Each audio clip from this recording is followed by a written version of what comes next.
Hey there, parents. If you've got kids in Texas public schools, you'll want to stick around for this. There's a brand new law shaking up how schools handle your child's health care, and it's leaving a lot of folks, especially school nurses, scratching their heads. So what's going on? As of September 1st, 2025, Texas rolled out Senate Bill 12, or SB 12 for short. On the surface, it's about giving parents more say. Schools now need your written permission before they can provide healthcare services, medication, or even do basic medical procedures for your child. Sounds simple, right? But trust me, it's a lot more complicated in practice. Let's break it down. Imagine your kid trips on the playground and needs a bandage or maybe an ice pack for a bump. Before, the school nurse could just step in and help. Now, unless you've signed a consent form, some schools are saying their hands are tied. No care, unless it's a life-threatening emergency. That's making a lot of parents and nurses uneasy.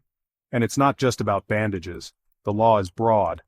It also bans things like diversity, equity, and inclusion practices, instruction on sexual orientation or gender identity, and even LGBTQ plus student clubs in schools. But today I'm focusing on the healthcare side, because that's where the confusion is hitting home for a lot of families. Here's where things get messy. Texas has over 1,200 school districts, and they're all interpreting this law differently. Some are still giving basic first aid, others are sticking to the strictest reading and only helping in real emergencies. That means what happens at your kid's school might look totally different from the one down the road. And talk about timing. The Texas Education Agency sent out its initial guidance to schools just 4 days before the law took effect. Now, everyone's waiting for clearer rules, which might come out this week. Lawmakers who wrote the bill have even asked for clear and consistent guidance, saying educators shouldn't suspend common sense when it comes to basic care.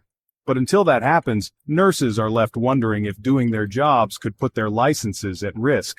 Some schools have tried to simplify things with detailed consent forms so parents can pick which services they're okay with.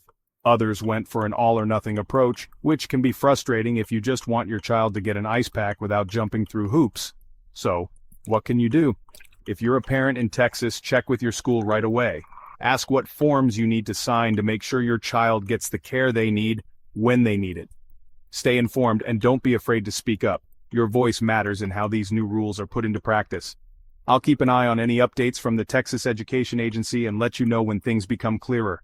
In the meantime, double-check those permission slips, and let's work together to keep our kids safe and cared for at school. Thanks for tuning in, and don't forget to like and subscribe for more important updates. See you next time.